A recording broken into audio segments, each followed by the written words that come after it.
Salamat kay God, ha? Hindi ko may paliwanag yung pasasalamat. Sobrang salamat sa'yo.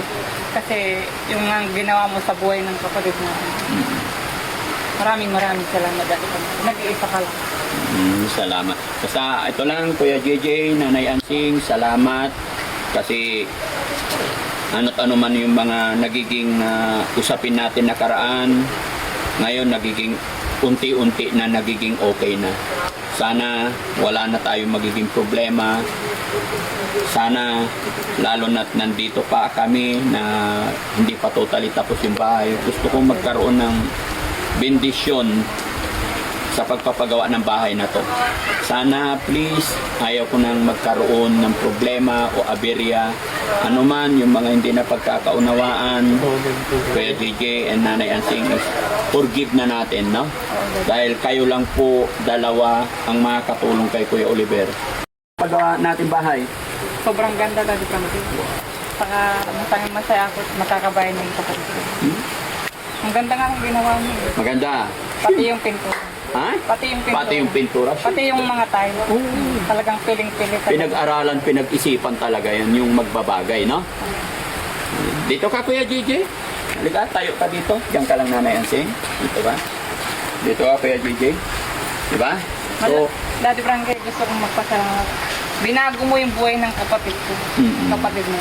Malaki yung binago mo sa buhay niya. Kung dating nakakulong siya ngayon, pinagawa mo ng komportableng bahay. Kaya malaking pasalamat ng pamilya namin sa iyo. Kaya nga po, ni isa sa inyo, wala akong pinili, wala akong pinanigan, wala akong pinapaboran. Kumbaga, nasa gitna ako sa inyo laging dalawa. Dahil alam ko, kayo lang po. Urong ka dito. Urong ka dito. Para hindi ka mabasa. Wala akong pinapanigan, Nanay Ansing, dahil alam ko, kayong dalawa lang po ni Kuya JJ ang naaasahan ko dito.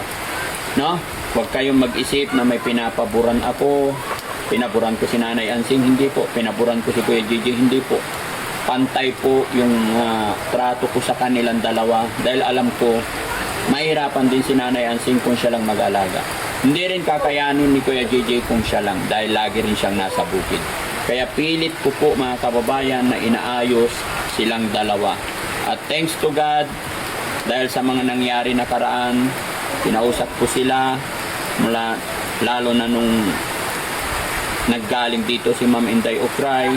Kinausap ko si Nanay Ansing, kinausap ko si Kuya JJ off-cam.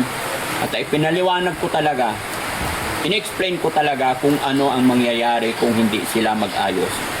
Dahil kahit ako mismo mga kababayan, halos umayaw na rin ako dahil sumasakit din ang ulo ko.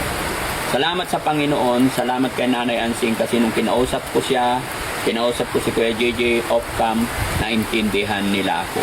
At ito, nagkakatabi na sila, nagkakausap na sila, nagkakaintindihan na silang magkapatid. Kaya Nanay Ansing, sana ito na yung tuloy-tuloy. Kahit wala na ako, kahit hindi ako mapunta dito, ay okay kayong dalawa magkapatid. Ha, Kuya JJ? Wala na tayong problema sa isa't isa. Tulungan na lang po kayo. Itong bahay na ito is para kay Kuya Oliver. Wala akong pinagbabawalan isa man sa inyo. May karapatan po kayong lahat. No? Basta yun lang, kung ano yun nandyan, para sa bahay, para kay Kuya Oliver. Pero hindi ko pwedeng sabihin na pinagbabawalan kita. Sana ito na yung simula. Thanks to God, mga kababayan. Maraming salamat ng marami talaga Daddy Frankie. Sa inyong magkasawa. Kung wala kayo, hindi magbabago yung buhay ng kapatid namin. Baka hanggang ngayon nakakulong pa siya. Kaya malaking pasalamat namin ng pamilya namin sa inyo, Daddy Frankie. Gusto kong isabihin sa sa mga tao na malaki yung talaga yung binago mo yung buhay ng kapatid namin. Wala kasi kami magawa. Kung hindi ka dumating sa buhay namin, baka hanggang ngayon nasa kulungan pa yung kapatid namin, Daddy Frankie. Kaya sobrang pasasalamat namin. Utang na loob namin sa inyo. Kuya JJ naman, ano na masasabi mo? At okay na kayo ni Nanay Ansing? Wala nang problema? Masasabi ko lang yun sa inyo, alagaan natin yung kapatid natin kay Oliver. Kung sino man nung sa atin, itutok natin sa kanya yung pag-aalaga. ginagawa ko naman yung obligasyon ko. Gagawin ko hanggang makakaya ko na alagaan siya. Gusto ko siyang mapabuti.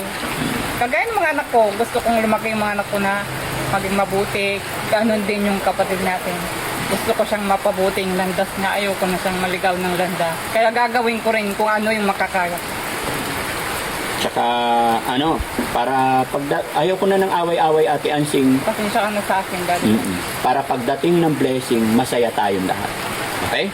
So, Ate Ansing, ito, isa pang pakiusap ko sa'yo, didiretsahin din kita. Siyempre, maraming mga nagagalit na viewers natin. Hindi naman lahat. Yung iba naintindihan ka, yung iba hindi.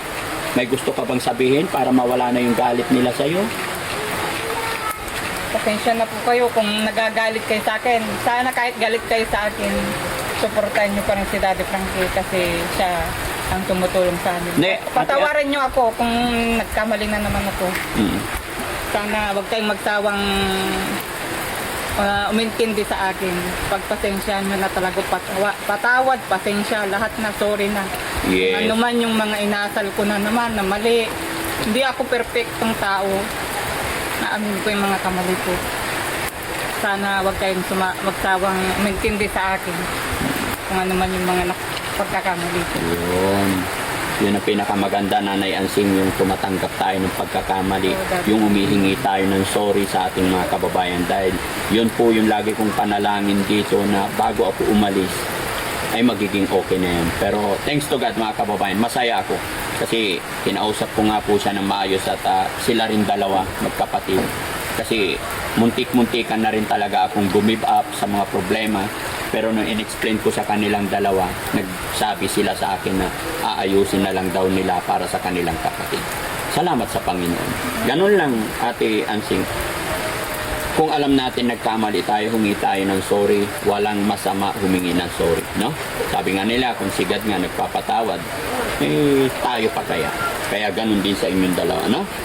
So, ganun lang, mga kababayan. Masaya po ako gaya na ating sinabi. Dahil kung mga nakaraan ay laging nagbabangayan, naayos ko na po sila. Nangako na sila sa akin na tulong silang dalawa sa kanilang kapatid na si Kuya Oliver. Kaya sana, mga kababayan, kung ano man pagkukulang namin ng aking honey, ay pagpasensyaan nyo na po kami, hindi kami perfecto. Pero ako humihingi rin ng dispensa sa inyong lahat. Kung may mga minsan na hindi maganda yung biro ni Daddy Frankie, lalo na kay Nanay Ansing, hindi namin sinasadya. Pero pinakamaganda dito, naging okay na ang lahat. At sana pagpasensyahan na rin natin si Nanay Ansing. Gaya ng sinabi niya, hindi naman niya sinasadya, nagkakamali siya. Okay? Ano masasabi ni Kuya JJ? Ay, salamat po sa mga tumulong kay kapatid ko Oliver. At kay ako at si Ading Ansing. Salamat po sa mga tumutulong at patuloy na tumutulong at sumusuporta sa Team Daddy Frankie. Maraming salamat po. Magandang gabi po sa inyong lahat, mga kababayan, saan man kayo naroroon, Luzon, Visayas, Mindanao. Maraming salamat. Sana po hindi kayo magsawa sumuporta at samahan nyo pa rin kami hanggang sa matapos ang bahay na to, hanggang sa ipa-bless natin. Para bless na bless at happy talaga ako dahil wala nang gulo, wala nang away. No? Honey? Yes, maraming salamat po sa patuloy na sumusuporta sa Team Daddy Frankie. At yun, okay na sila Nanay Ansing at Kuya JJ yan. Thanks God at magiging maayos na po ang lahat. Yun lang po at yun po, mag-iingat po kayong lahat, mga kababayan. Maraming salamat. Shoutout po sa lahat ng mga sponsors ng Team Daddy Frankie. Mabuhay po tayo lahat. Bye-bye. God bless.